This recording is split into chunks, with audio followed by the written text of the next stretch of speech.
The next one is iron oxides. And iron oxides are actually the strongest pigments available. They're really sticky. They're usually what's used in foundations and all cosmetics, as colorants, lipsticks, etc. And if you even look at your, regular non-mineral makeup, they can, they're going to contain iron oxides as well as micas too. The thing about iron oxides is the ones that you get for cosmetics are actually inorganic iron oxides, and they're FDA approved. But that's because raw iron oxides, organic iron oxides, and I hope this doesn't scare anybody because it shouldn't, actually contain metals such as lead and arsenic and selenium and all that. So they have to be inorganic. They have to be stripped of all those metals to be approved to be put in makeup, because nobody wants lead or arsenic in their makeup. It's just not a good thing.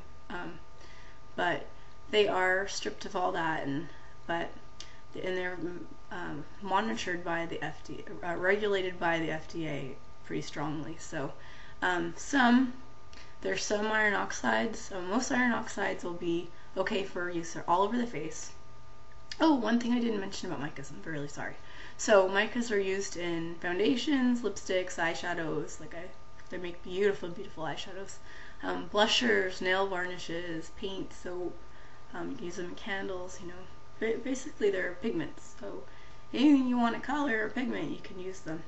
Same thing with iron oxides. They're also used in a variety of cosmetics. But yes, they're inorganic. They have to be stripped of those metals. But let me show you some of them. They're really, really pigmented, so a little bit of iron oxide goes a long, long way. So let me grab the primary colors.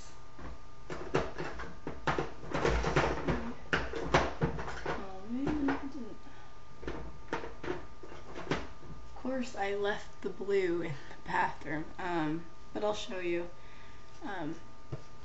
One of the most important ones that if you want to make your own mineral makeup that you need is yellow, because this is going to be one of the main ingredients or main pigments for your foundations. You're going to use mostly yellow, a lot of yellow. And I'll show you some of my own concentrate too. That's what I call my, or that's what you call the pigment that you're going to color with your bases, would be your concentrate. So this is yellow. And almost, you could see it's pretty dense too. Just kind of like, those, the filler ingredients like the titanium and the zinc. It's a little bit chunky. It's very, very, very sticky. And it's also, I've found that's kind of interesting. I don't know, this doesn't really relate to mineral makeup, but when I am scooping this with like a metal spoon, or if there's any static in the air anywhere, I see the particles kind of bounce. It's kind of interesting. It's a little chemistry thing, I guess. But you can see it's like, I guess, the ions or whatever in it. But this is yellow, and I'm not gonna swap. I guess I could use a Q-tip. Swatch these guys because they are like gonna be on for good. They are non-bleeding and water resistant, but like I said, they're one of the strongest pigments you can use, and they're really matte. So a lot of really, really matte eyeshadows are made with iron oxides. So if you want your eyeshadows to be really matte, use iron oxides. And like I said, once we get through the ABCs first and we get into making makeup, I'll go over that. So that's iron. And I have red. So the red and the yellow are and these are all cosmetic grade. So how don't go and get raw iron oxide and use that to make makeup. Please do not do that. Okay, make sure you're going to a supplier that has cosmetic grade ingredients. And I'll list the suppliers over there that I use. But here's red. It's really, really, really, really red. And these come in lots of colors. Like I said, the primary colors. I have, here's green. This is chrome green. And they're all, the consistency is all pretty much the same. So with the blues, and I think they're called aquamarines, still do oxides, they contain aquamarines. Those are actually not approved for use, or FDA approved for use on the lips, but they're approved for the eyes or the cheeks, and and foundation and stuff. I'm not sure why they're not, but you often see that they're not approved. So just be aware of that. And you'll see, like, here's my aquamarine pink. So obviously it has, this one would not be approved for use on the lips, but you can find all this information too online. So that's iron oxides.